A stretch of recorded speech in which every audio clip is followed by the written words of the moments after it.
अभी भी याद है, लाइक 2017 में आईसीएसआई का नया पोर्शन प्रपोज हुआ था एंड वो एप्लीकेबल हुआ था 2018 से कुछ।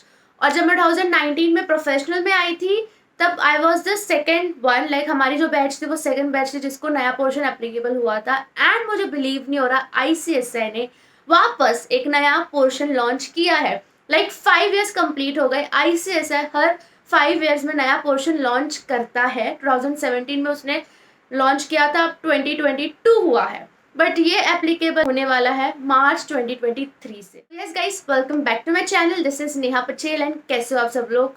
जैसे ही मुझे ये न्यूज़ मिली, मुझे बहुत पहले से पता था कि नया पोर्शन आने वाला है, because every 5 years portion change होता है।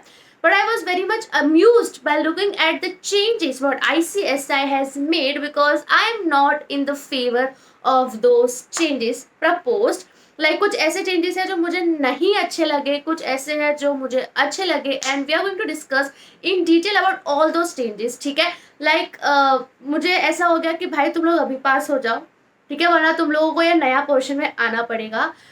मैं कुछ भी टाइम पास नहीं करूंगी, मैं सीधा चलती हूँ कि आईसीएसआई ने आखिरकार क्या चेंज लाया है। तो जैसे कि आप लोग देख सकते हो, पहले तुम्हें हुआ करता था एग्जीक्यूटिव में 8 subject.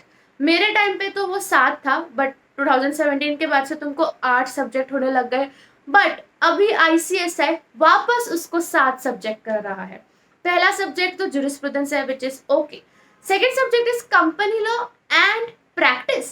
Now I don't know what this practice means. What I'm assuming is जो रियल में प्रैक्टिस होता है, कंपनी सेक्रेटरी प्रैक्टिस पीसीएस, उनको चेकलिस्ट बनानी होती है हर एक चीज का, इन डेप्थ प्रोसीजर देखना पड़ता है। सो आई गेस उस वो मतलब होगा इस प्रैक्टिस का, जिसमें तुमको चेकलिस्ट दी जाएगी बड़ी बड़ी। एंड आई अज्यूम कि ये जो मॉड्यूल होगा वो आपका काफी बड़ा मॉड्यूल होगा, बिकॉज चेकलिस्ट 1-2 पेज की नहीं होती, बड़ी बड़ी होती है।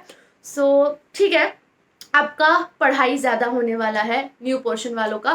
Third is tax law, which is okay, जो पहले भी था। Fourth is securities, SEBI. Fourth आप देख पा रहे हो, एक ही ग्रुप में 2 बड़े बड़े सब्जेक्ट्स डाल दिए हैं आईसीएसआई ने, जो मुझे सबसे बड़ा ब्लंडर लगता है। पहले से ही कंपनी लॉ टफ है, उसको और टफ बना दिया गया है, प्लस उसमें तुमने सेबी भी डाल दिया है। So it is very difficult for a student to handle this both subjects एक ही ग्रुप में। अब कोई होगा जो एक ही ग्रुप करके दे रहा होगा, तो उसको ये ग्रुप में तगड़ी मेहनत करनी पड़ने वाली है, बिकॉज एक ही ग्रुप में सब कुछ डाल दिया। सेबी भी कंपनी लॉ भी, मेरे हिसाब से पहले हमें कंपनी लॉ पढ़ना चाहिए, फिर सेबी पढ़ना चाहिए। But I don't know professors कैसे पढ़ाने वाले हैं ये group, because it is going to be hard for them as well. Second group में आएंगे तो everything is okay, but I don't understand what is this managerial communication.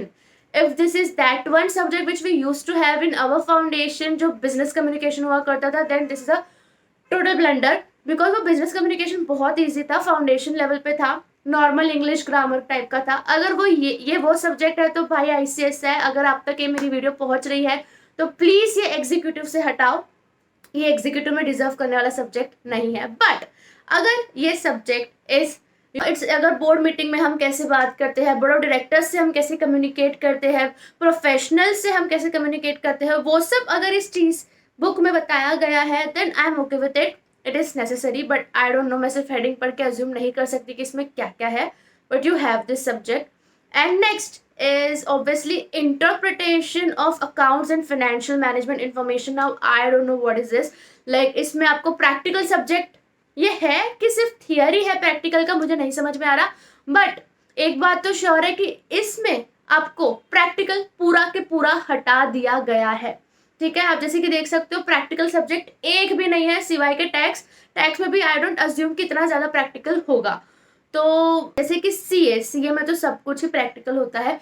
इससे मुझे याद आया कि if you are looking for a CA classes, a reasonable and a good classes, then I have a very great news for you, because Unacademy में 20% off season चल रहा है। ठीक है, ये सीजन जुलाई 18 से जुलाई 22 तक के बीच में ही है। सो जल्द से जल्द जाके सब्सक्राइब करो।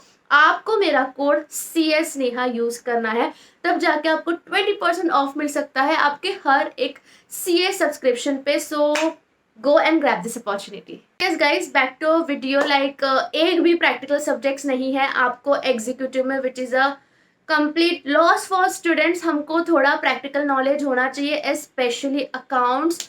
Accounts is very much important for each one of us. It doesn't matter आप कौन से भी फील्ड से हो, बट CS न्यू प्रपोज जो सब्जेक्ट्स है उसमें अकाउंट्स नहीं है, इंटरप्रिटेशन ऑफ अकाउंट्स है. मुझे इसका मॉड्यूल देखना है कैसा होने वाला है. रही बात प्रोफेशनल की, तो प्रोफेशनल में इन लोगों ने 2 ग्रुप कर दिए हैं. पहले 3 ग्रुप हुआ करता था. जैसे कि आप देख सकते हो लोगों ने कोर नाम दिया हुआ है, group 1 core, group 2 core. Also elective subjects रखे गए हैं, 2 इलेक्टिव सब्जेक्ट्स रखे गए हैं. पहले सिर्फ एक इलेक्टिव सब्जेक्ट था. साइबर लॉ मेरे टाइम पे नहीं था, बट मेरे पहले वाले बैच में था. तो ये लोगों ने साइबर लॉ वापस लाया है, and strategic and risk management भी लाया है, विच आई अज्यूम कि बहुत ही ज़्यादा टफ सब्जेक्ट या फिर बोरिंग सब्जेक्ट हो सकता है, क्योंकि मुझे ये नहीं था. बट जैसे कि मैं जानती हूँ, मैंने ये CA में पढ़ा था जब मैं CA करती थी, तो ये मुझे बहुत टफ और मुझे बहुत बोरिंग लगता था, इररिलेवेंट लगता था. बट ठीक है, आई डोंट नो ये सब्जेक्ट यहाँ पे क्यों ICSI ने डाला है, कुछ सोच समझ कर ही डाला होगा. Let's assume something positive. But yes, ये सिर्फ प्रपोज्ड सब्जेक्ट्स है, ठीक है. ये जो भी बताया गया है वो फाइनल नहीं है, प्रपोज्ड है. आपको मैं एक लिंक देती हूँ डिस्क्रिप्शन पर, जिसमें आप अपने सजेशंस ICSI को दे सकते हो. ICSI ने सजेशंस मांगे हैं कि आपको कैसे सब्जेक्ट्स चाहिए, आपको MCQs ज़्यादा चाहिए, आपको ओपन बुक ज़्यादा चाहिए, क्या चाहिए, वो सब आप सजेशंस वो लिंक में सबमिट कर सकते हो. So it is just proposed. Now let's see what happens final, और जैसे ही पता चलेगा मैं बिल्कुल उस पर भी वीडियो बना लूँगी. So yes, bye, best of luck.